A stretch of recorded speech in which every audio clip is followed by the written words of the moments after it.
hari ini ada kedatangan tamu yang sangat spesial. Kalau teman-teman pernah minum, kayaknya semua pernah minum ya, teh botol sosro. Teh botol sosro, apapun makanannya, minumnya teh botol sosro. Brandnya kuat, terus tagline-nya juga kuat, iklannya legendary ya, dari sekarang. Bertahun-tahun tagline yang sama masih digunakan gitu. Kalau ngomongin soal iklan atau brand dari Sosro, itu salah satu peracik di belakang layarnya adalah narsum kita kali ini. Selain itu juga beliau adalah seorang placemaker atau co-founder sekaligus CEO dari Filosofi Kopi dan M-Block Group. Kalau ada teman-teman muda yang pernah nonton konser atau makan nongkrong-nongkrong cantik, nongkrong ganteng di M-Block atau di Post Blok atau di Filosofi Kopi dan nonton filmnya, beliaulah salah satu yang ada di balik layar dengan tangan dinginnya meracik seluruh instrumen di dalamnya menjadi satu kesatuan yang kuat dan brandnya sampai sekarang masih kita dengar, kita nikmati. Ada Mas Handoko Hendroyono, seorang produser dan juga lebih dari 30 tahun berkecimpung di dunia periklanan. Juga punya buku ya? Ada akan buku ke-6. Akan buku ke-6 ya. Boleh dikenalkan, perkenalkan diri Mas? Oke, ya saya Handoko, udah lama berkecimpung di dunia branding sebenarnya, marketing, branding. Dan juga terakhir saya sebenarnya di kebudayaan. Saya salah satu kurator Pekan Kebudayaan Nasional. Dan saya juga sangat tertarik antara branding, marketing, dan kebudayaan. Berpameran di beberapa negara, di beberapa museum juga, membawa tema-tema kebudayaan dan juga tema kopi. Mungkin itu sih tambahannya. Oke, nah ngomongin soal kopi, Filosofi Kopi itu brand yang sangat kuat gitu di benak orang Indonesia. Apa sih yang membedakan Filosofi Kopi dengan kopi-kopi yang lain? Oke, mungkin harus terpaksa cerita sejarah ya. Kita dulu uniknya adalah berangkat dari IP bisnis ya, intellectual property. Waktu itu saya sebagai produser, ada Anggia Karisma sebagai produser, dari Visinema ada Angga Sasongko, Ciko Rio, berkumpul mengembangkan IP dan membeli sebuah right gitu ya dari Mbak Dewi Lestari, novel dengan judul yang sama, Filosofi Kopi. Kita jadikan sebuah brand dan marketing real gitu ya, antara film pada waktu launching di saat yang sama jadi kedai Filosofi Kopi. Jadi kalau ditanya membedakan ya dari cerita tadi udah membedakan. Kita tidak mencoba untuk membuat positioning atau pembeda segala macam. Waktu itu ya jalan sebagai IP bisnis aja, kurang lebih seperti itu. Dari Filkop ke M-Block ada benang merahnya nggak, Handoko? Ada, karena dari pengalaman waktu itu juga berkembang yang namanya experience marketing ya, di tahun-tahun itu 2015. Ternyata place ada istilah place making dan place branding. Nah, place branding itu ternyata juga satu disiplin sebenarnya, bahwa kita dengan experience dari sebuah ruang kita bisa merancang sebuah brand, kurang lebih gitu. Makanya kita mengembangkan M-Block. Oh ya, dan mungkin banyak juga yang saya kerjakan yang berhubungan dengan placemaking adalah saya konsultan dari Sarina, yang rejuvenasi Sarina adalah saya salah satunya sebagai Post Blok juga. Post Blok. Nah, tapi yang unik dari Sarina waktu itu benar-benar di narasi ulang lah kurang lebih seperti itu, dan itu menyadarkan saya bahwa place branding itu penting banget. Jadi antara Filosofi Kopi, kemudian M-Block dan Sarina, bisa dikatakan benang merahnya narasi, bisa begitu nggak? Bisa. Jadi Filosofi Kopi 2015, M-Block 2019, muncul blok-blok yang lain, Sarina sekitar 2021-2022, kurang lebih seperti itu. Ya, ini pengamatanku ya. Jadi ya memang begitu sih. Jadi pertama ada sosial media, sesuatu viralitas, habis itu hilang, ya kan. Itu klop dengan Gen Z. Gen Z itu instant, artinya itu sesuatu yang hebat, ya. Seneng, habis itu juga bulan depan hilang gitu ya. Gampang bosen ya. Gampang bosen kan. Nah, ini Filosofi Kopi, kemudian ada Sarinah, ada M-Block. Ngalamin nggak bahwa ya Filosofi Kopi hebat ya di tahun 2015, 16 segala macam heboh, terus kemudian dan turun kan memang kan?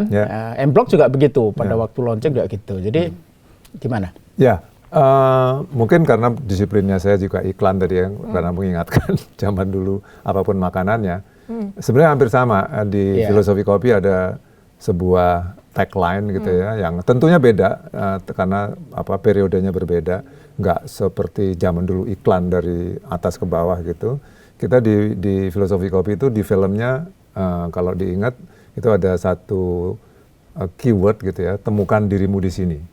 Seperti pencarian dalam tanda petik anak muda gitu ya untuk menemukan jati dirinya di sebuah tempat yaitu kopi. Tidak sekedar Filosofi Kopi, tapi kopi itu sendiri yang dimenangkan oleh petani sebenarnya di spirit itu ya, sourcing ya. Sama seperti M-Block, kembali ke Blok M. Dan yang menarik dari katakanlah M-Block, kembali ke Blok M itu justru impact-nya sekarang mungkin tidak hanya ke M-Block. Justru muncul sekarang ada istilah negara Blok M ya, negara Blok M. Dan itu yang dengan MRT ya yang dengan MRT karena benar. Waktu Filosofi Kopi belum ada MRT, waktu itu masih era Little Tokyo ya. Waktu M-Block itu mulai ada MRT, efek dari MRT. Jadi ada konteks dan katakanlah fasilitas yang menyertainya lah, atau medium yang menyertainya gitu ya. Kalau kita anggap MRT gimana pun juga medium ya, karena dia bisa menjadi penghubung publik ya. Dan saya sendiri sangat tertarik dengan ruang publik kan. Ruang publik yang intinya adalah sebenarnya ya place branding tadi ya. Sebenarnya branding juga gitu.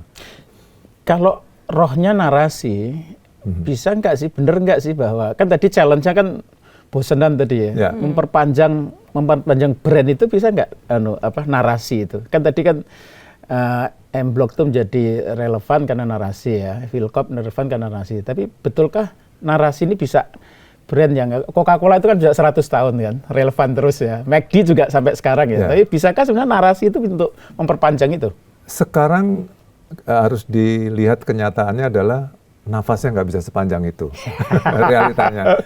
Kalau mau memperpanjang nafas, ya kita harus belajar terus dan kita harus kreatif terus. Artinya berubah terus ya? Berubah terus. Sangat bahaya kalau kita tidak tiap hari itu menggali kebaruan-kebaruan karena relevansinya udah berbeda. Tapi konsep tetap seperti konsep awal masih relevan. Nah itu. Jadi konsepnya tetap tapi kreativitasnya berkembang gitu tanpa meniadakan konsep awal. Kalau saya belajar dari film ya, kalau kita belajar dari katakanlah sebut aja Batman gitu ya. Batman itu kan udah berapa kali ya dari tahun berapa ya? 70-an mungkin atau mungkin malah sebelumnya komiknya ya. Bukan ekosistem, ceritanya fondasinya sama. Tapi kalau kita perhatikan pada waktu mungkin yang agak baru, Joker keluar, itu kan relevansinya dengan audiens kan dekat sekali. Betul. Potret dunia yang sangat busuk gitu ya, dan akhirnya kita relate. Bukan sesuatu yang dari dulu begitu ceritanya, tapi dibikin relate sehingga kita bisa bersedih atau empati dengan Joker gitu ya. Nah itu sekarang tugasnya seperti itu. Branding juga punya tugas itu. Jadi spin off kan dari Batman, kemudian spin off Joker sendiri kan film sendiri gitu. Dan kalau kita lihat karakternya Batman pun juga aktornya kan beda-beda ya. Itu pun juga relevansinya beda-beda. Jadi itulah dinamika saya sebut sih branding sekarang juga seperti itu. Kita nggak bisa memuja kesuksesan tadi kita sebut Coca-Cola zaman dulu terus kita puja-puja gitu ya. Bahaya sekali sekarang hari ini. Nyambung ke yang tadi ya, jadi kan ide awal kan tadi kan, apakah ide awalnya itu harus berubah kan? Artinya gini, Filosofi Kopi ini kan kalau bisa kan 100 tahun kayak Coca-Cola. Jadi jangan bikin kopi yang lain kan. Jadi umbrellanya kan tadi gitu kan, umbrellanya atau awalnya kan tetap Philcop, tapi ada subnarasi sehingga brandnya itu tetap Philcop atau tetap M-Block gitu dengan direvitalize. Karena kan kata Handoko tadi memang harus baru ya, artinya nggak bisa itu di maintain. Dulu saya katakanlah orang branding gitu ya, orang marketing dulu sangat memuja sekali branding, memuja katakanlah advertising, komunikasi gitu ya. Komunikasi. Begitu udah masuk sebagai CEO gitu ya, katakanlah Filosofi Kopi gitu, saya realize bahwa yang paling penting justru bukan branding, Oke. Apa itu? SOP. Oke. Oke. SOP, jadi cara kerja, kinerja Terstandar ya. terstandar. Jadi bagaimana bikin kopi, ngambil sourcing, terus bahkan juga keuangan segala macam itu harus sangat terstandar gitu ya, termasuk hospitality segala macam. Akhirnya sebenarnya narasi atau apapun itu hanya satu bagian. Oke. Nah, jadi fondasinya justru di bangunan kokoh macam-macam tadi ya, hospitality, interior segala macam. Nah, kalau kita terjebak seolah-olah pahlawan dari branding adalah komunikasi atau storytelling atau apapun, bahaya sekali karena kenyataannya nggak seperti itu. Kenyataannya adalah lebih kompleks daripada itu gitu. Dan itu yang jadi fondasi mungkin ya kalau tadi pertanyaannya itu. Tapi tadi ya sekali lagi ya ada era viralitas sama era Gen Z yang bosenan tadi itu ya. SOP kan terkait dengan standarisasi dan kita lihat brand-brand global sekarang juga berkarat ya, artinya nggak survive. Itu karena SOP kan. Karena memang tuntutan seluruh dunia harus sama kan. Jadi sebenarnya juga nggak merah hitam putih bahwa narasi nggak perlu, SOP penting gitu kan, dua-duanya kan sebenarnya. Nah, tapi menarik menurut saya dua-duanya itu bagaimana menyeimbangkan antara tadi itu branding dan SOP. Brandingnya narasi harus terus direvitalize, tapi jangan lupa SOP-nya gitu. Ibaratnya gini, kalau misalnya Filosofi Kopi launching 2015 bareng film, narasi segala macam, akhirnya dapat sambutan, itu dianggap sebagai entry gate atau dianggap sebagai access to market. Dia baru berhasil masuk sebagai access to market. Begitu masuk access to market, berikutnya kan memaintain kan. Nah, memaintain itu sejujurnya jangankan Coca-Cola, pengunjung Filosofi Kopi pertama dengan yang sekarang itu bisa nggak nyambung. Bisa nggak nyambung. Nggak nyambung ya. Nah, jadi itu sebenarnya satu contoh aja gitu bahwa kita harus relevan dengan yang sekarang. Nah, dan sialnya lagi ini generasi ini semakin lebih cepat. Dia akan cepat lupa. Misalnya 3 tahun lalu, 5 tahun lalu, ini semakin cepat karena semakin influence-nya segala macam, stimulusnya semakin banyak. Jadi disitulah perlu sesuatu yang relate, membangun cerita-cerita baru, membangun kayak Filosofi Kopi misalnya contoh. Kita bercerita dulu tentang kerennya Chico sebagai barista gitu ya. Ben namanya, Ben sebagai barista. Terus waktu itu kayak seperti nular. Wah, saya pengen kayak Ben nih, jadi barista keren. Sekarang bisa jadi udah nggak relevan. Berarti kita harus cari narasi baru. Apa? Kalau di dalam hal Filosofi Kopi misalnya atau M-Block misalnya. Kita sekarang bicara lingkungan. Nah, kita bicara misalnya bird friendly, bagaimana kopi itu ternyata secara nature gitu ya, karena pohon kopi biasanya juga ada pohon kakao, pohon vanila dan ramah terhadap hutan tropis segala macam, terhadap satwa. Kita mulai ngomong soal bird friendly, elephant friendly bahkan. Jadi pola-pola seperti itu harus dilakukan. Nanti juga mungkin akan sekarang life balance, stress release, segala macam yang isu-isu sekarang ya, yang bukan dipaksakan tapi memang realitanya kayak misalnya kemarin Americano atau Long Black laku gitu ya, walaupun ada pengaruh film Korea, itu jadi kayak semacam jawaban terhadap mental health atau life balance dan lain-lain, kesehatan segala macam. Itu harus jeli lah kita ngelihat hari per harinya. Kalau Handoko sendiri ya, aku pengen tahu nih proses kreatif ini, baca voice of customer itu ya. Ya konteks Filosofi Kopi maupun maupun M-Block ya. Yang dilakukan apa ini kan Handoko kan milenial tua udah usur.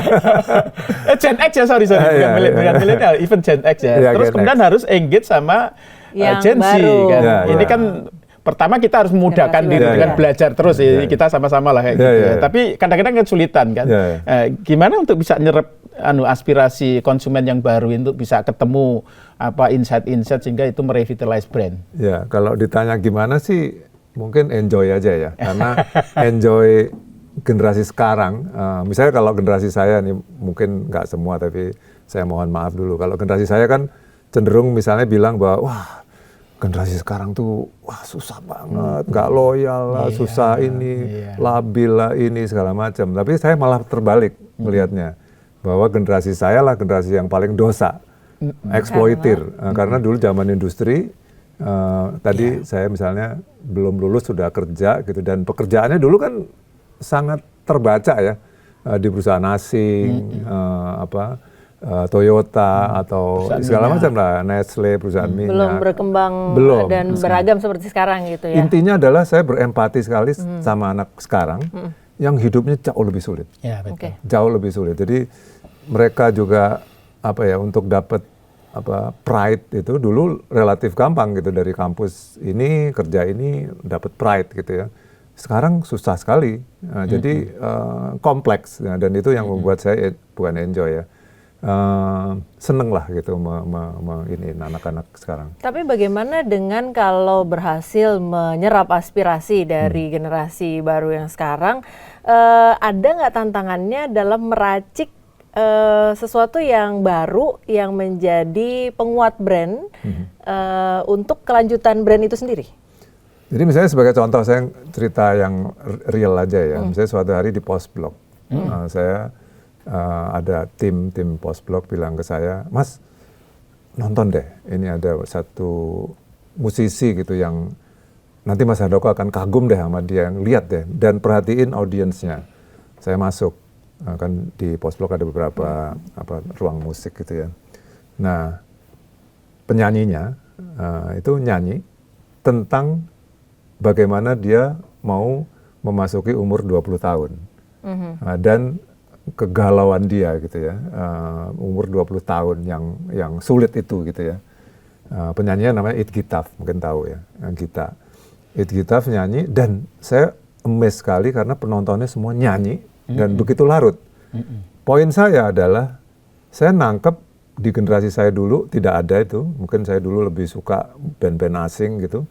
Ini adalah lirik-lirik yang relate dengan anak muda, dan banyak diikuti dengan penyanyi-penyanyi yang lain ya, ada Kunto Aji, ada Pamungkas dan lain-lain gitu ya, dan saya melihat perbedaannya adalah generasi sekarang bisa ditangkap dari lirik-lirik itu, dari film-film sekarang, yang akhirnya dari segi marketing saya bisa bikin program-program yang sejalan dengan itu, bikin playlist lah, bikin gigs gitu ya, music gigs di kedai kami atau di M-Block atau dimanapun, dan mungkin bikin t-shirtnya segala macam. Jadi empati kita terhadap generasi sekarang itu yang justru jadi idenya. Jadi saya bukan tipe orang yang sekarang, saya rasa bukan tipe orang, saya nyari ide. Dulu waktu di advertising terus terang begitu.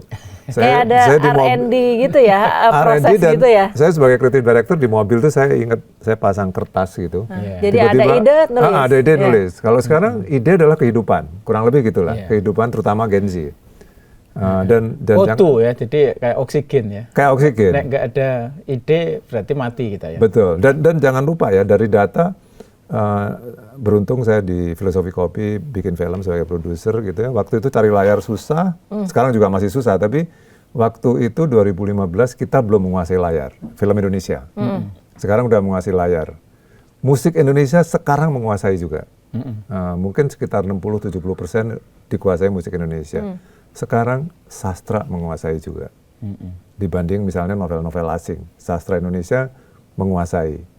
Itu artinya juga ada perubahan, apapun lah ya, mau kegelisahan, ekspresi. Ya mungkin kalau kita dulu, orang dulu tahu lah gitu, bahwa ini karena memang kegencet ini generasi sekarang. Dia berontak, dan berontaknya adalah melalui karya, melalui ekspresi ya. Dan saya rasa branding tidak bisa lepas dari itu. Menarik mengenai lokalitas ini, kan Handoko juga promoter untuk lokalitas ya, brand lokal dan seterusnya. Ini kan dunia kebalik gitu ya. Dulu lokal, kemudian kena serbuan global. Sekarang kok kayaknya balik lagi ke lokal, tadi ke preferensi ke sastra, ke musik, ya indie dan ada apa sebenarnya? Sebenarnya itu juga bukan fenomena Indonesia aja ya. Itu fenomena dunia. Kalau kita pergi ke Melbourne atau ke kota-kota Bangkok dan lain-lain, itu kelihatan sekali sebenarnya bahwa lokalitas itu semakin penting ya, karena ada jargon lokal is the new global segala macam.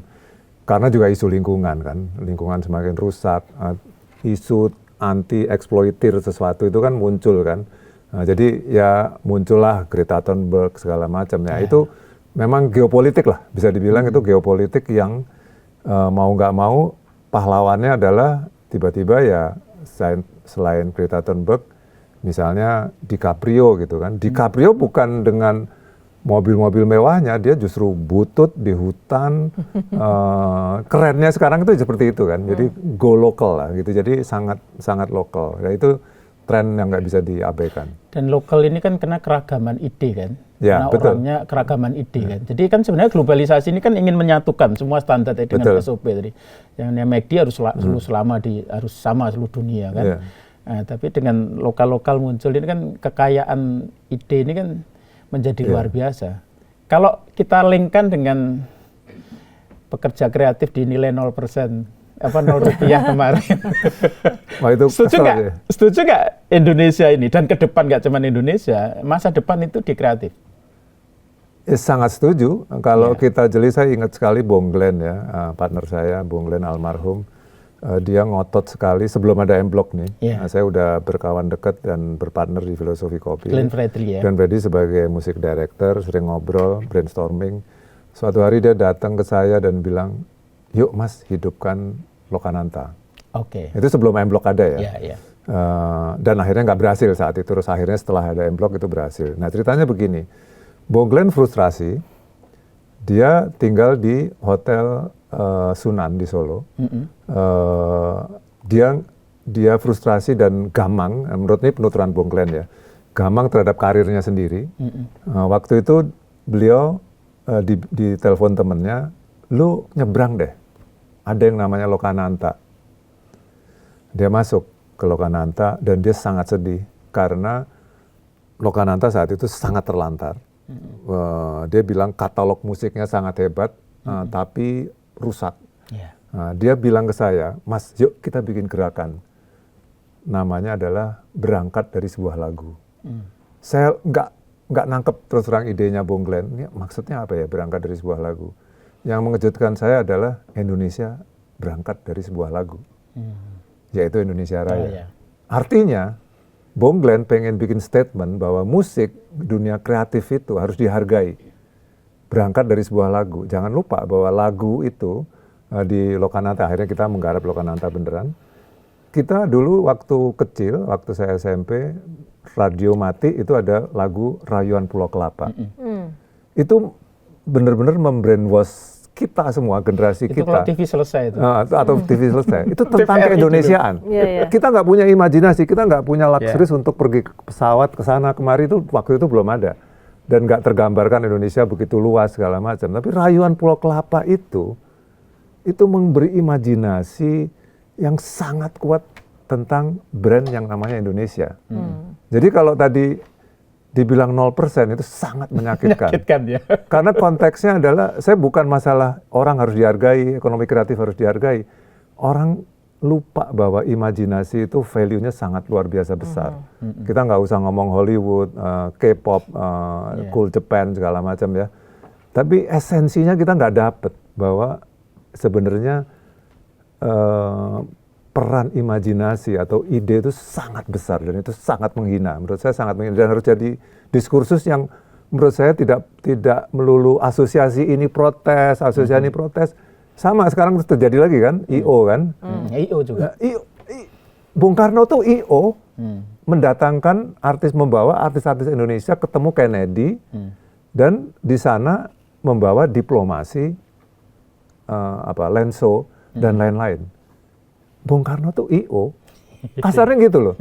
Jadi akhirnya distorsi ini, I.O. ini distorsi. Nah saya juga punya kritik juga terhadap dunia I.O. Misalnya contoh, waktu saya di agensi, ayolah teman-teman, bikinlah kayak Java Jazz gitu. Jadi jangan nungguin klien pesen apa harus kita baru bikin.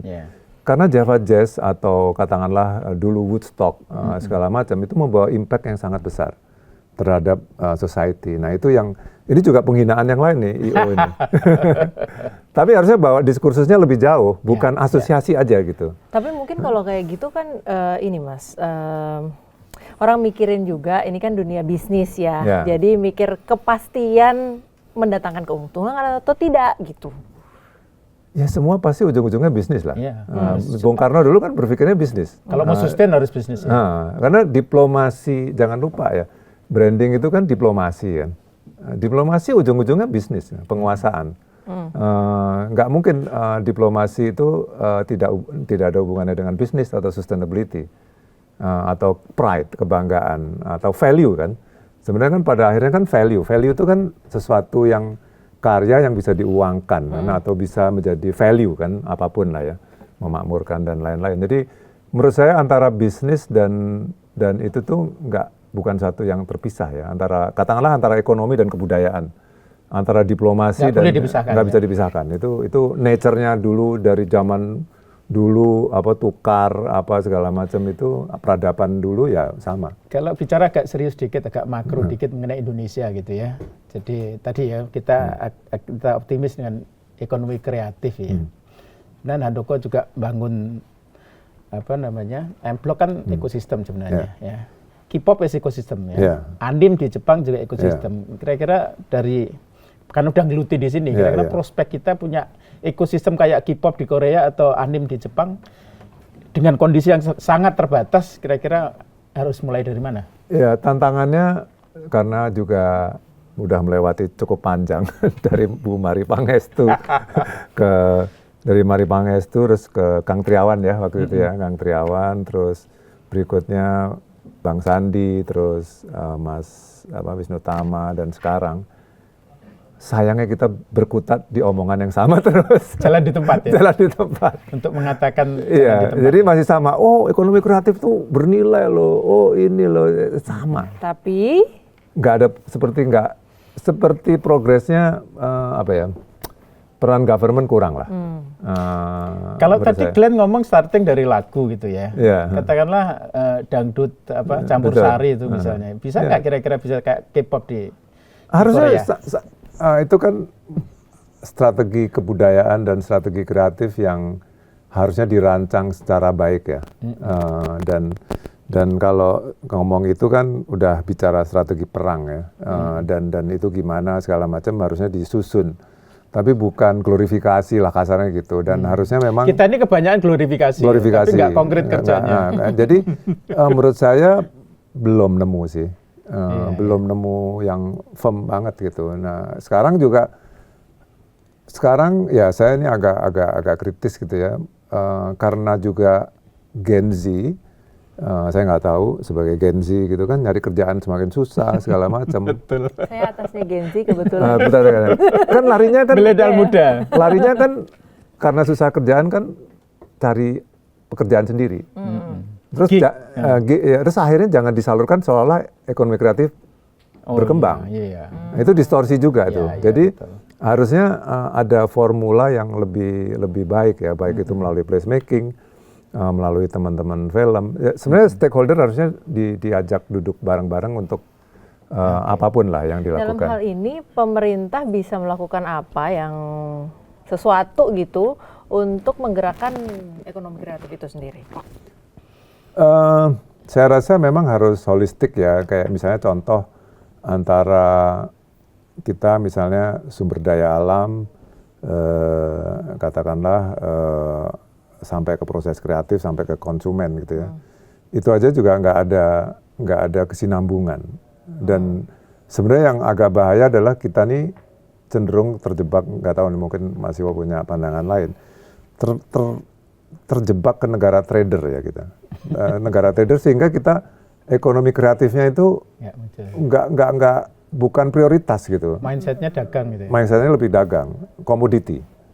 Komoditi. Jadi akhirnya ya padahal konsumennya ada sekali, tapi yang ada adalah lebih pasti dagang lah dibandingin aircraft. Nah itu yang bahaya. Atau mungkin yang dilihat adalah komoditi-komoditi yang menunjang kehidupan saja yang diutamakan ketimbang hal-hal kreatif yang sifatnya hiburan begitu? Enggak, kreatif itu memang salah satu menangkap atensi itu kan hiburan ya. Ketika dia menghibur dia menjadi bagian dari ekonomi kreatif. Saya sebagai contoh kopi lah ya. Kopi saya cukup mondar-mandir ke Australia ya, ke beberapa kota terutama Melbourne. Nah, yang menarik ternyata kopi Indonesia nggak ada di sana. Relatif tidak ada. Okay. Kenapa? Karena akhirnya saya selidiki ya, saya tanya-tanya kedai-kedai kopi di sana, dan saya tanya beberapa barista Indonesia yang ada di sana, dan saya tanya ahli kopi di Indonesia juga, teman saya. Saya telepon, "Mas, kok nggak ada kopi Indonesia ya?" Jawabannya, "Ada, Mas. Saking enaknya kopi kita dijadiin blend di sana." Wah, itu jawaban Jadi hilang ya? jawaban yang kurang menyenangkan saya. Kenapa nggak ada kopi Indonesia in terms of Gayo atau apa Java segala macam. Setelah saya selidiki di sana, ternyata kopi Indonesia itu di-ban oleh asosiasi sana karena saking enaknya. Bukan kalau itu masih mending. Sekitar 10 tahun lalu, mungkin 7 tahun lalu, Australia itu kan negara yang sangat picky ya terhadap bakteri yang masuk segala macam. Kita nggak lolos itu. Jadi kita di satu sisi memuja-muja kopi Indonesia sangat terkenal di seluruh dunia, yang memang benar dari zaman kolonial dulu, dan memang kopi kita sangat enak. Tapi kita secara SOP, secara ini tidak memenuhi syarat untuk di sana. Itu something kayak gitu. Jadi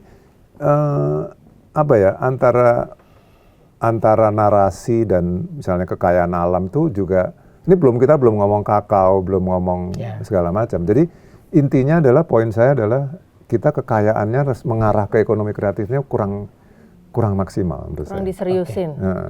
Ini kaitannya kayak tadi juga sih, bagaimana brand itu bisa lasting kan. Jadi ada desain interaksi, ada lore dan segala macam. Mungkin ini konon jadi buku barunya Handoko ya. Boleh cerita idenya kayak apa, dan mungkin ini jadi solusi untuk bagaimana brand itu Philcop dan M-Block itu bisa lebih sustain. Jadi apa resepnya kira-kira? Oke, mungkin bukan resep kali ya, ini cara survive kali. Cara survive, karena yang dihadapi memang nggak gampang. Jadi gini, dan karena juga background saya orang branding. Dulu kan kita sangat familiar dengan brand Touchpoint ya. Touchpoint itu mediumnya ini Consumer journey sama Touchpoint. Ternyata begitu di era Gen Z dan sekarang chaotic segala macam, ternyata kok nggak bisa lagi. Karena efisiensi, efektif segala macam itu menjadi tuntutan. Jadi kalau kita mau berkomunikasi harus sekaligus itu cost tapi harus jadi hasil gitu. Dulu enggak, dulu masih tetap cost centric lah ya, cost center akhirnya menghasilkan. Nah, akhirnya apa, di era experience marketing ini kita harus mendesain interaksi. Berdasarkan dari purpose.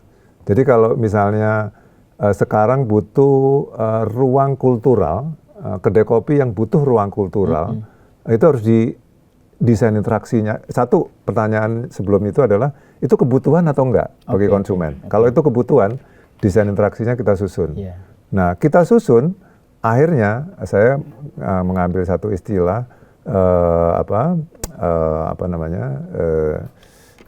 organic interface sebagai pengganti dari si brand Touchpoint tadi. Organic interface, kenapa namanya organic? Karena sekarang berkomunikasi itu nggak bisa lagi kalau terlalu, kita dengar deh pemerintah ngomong kan, ini nggak organik nih, kan otomatis ya. Dan itu pemerintah mana aja loh. Saya nggak mencoba untuk sinis ke pemerintah.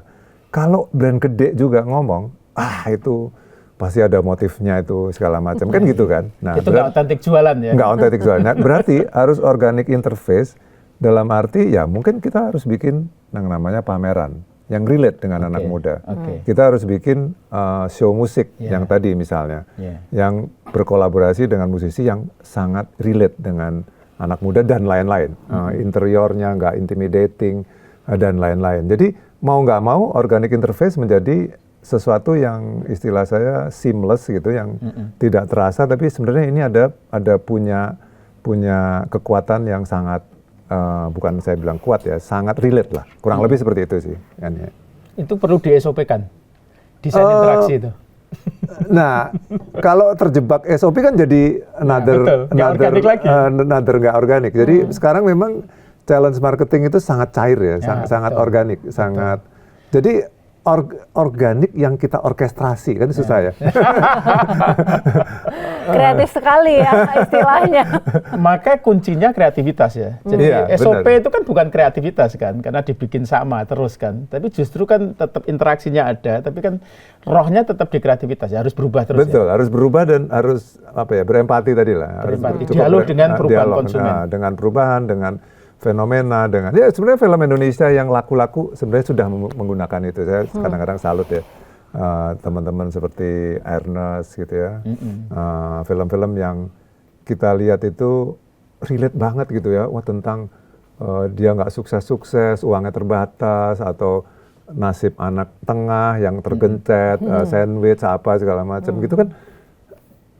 That's marketing, mau nggak mau jadi sesuatu yang, kalau dulu kan iklan kan ini dieksploitir kan, dijadiin tagline, jadi Intimidating ya. akhirnya intimidating. Jadi sekarang muncullah Loki, muncullah sesuatu yang sifatnya lebih cair lah. Nah, Loki ini menjadi, sebenarnya fenomena Loki ini kita juga bisa lihat fenomena sebagai filosofi kopi, bukan melihat sebagai ancaman sebenarnya.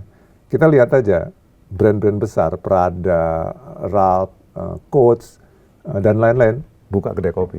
Oke. Alasannya itu sebenarnya. Walaupun itu nggak tahu itu berhasil atau enggak, kita nggak bisa judge ya. Apakah dia yang mencoba, istilahnya sekarang kan affordable luxuries ya. Jadi mencoba untuk dekat. Karena udah nggak bisa lagi yang gaya zaman dulu yang Kejauhan, sangat egois, ya. sukses segala macam, itu udah nggak bisa. Jadi Dengan berbagai interaksi itu terbentuk universe tadi. iya betul.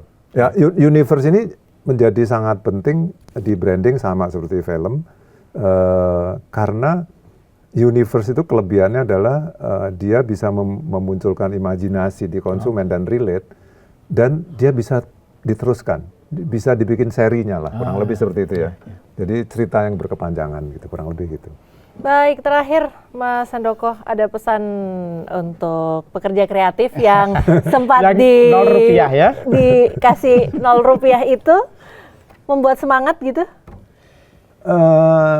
Ya harus semangat ya, walaupun itu kayaknya lumayan downgrade ini ya. Tapi harus semangat karena menurut saya imajinasi atau kreatif kan imajinasi sebenarnya. Imajinasi sesuatu yang sangat indah sih, itu aja sih.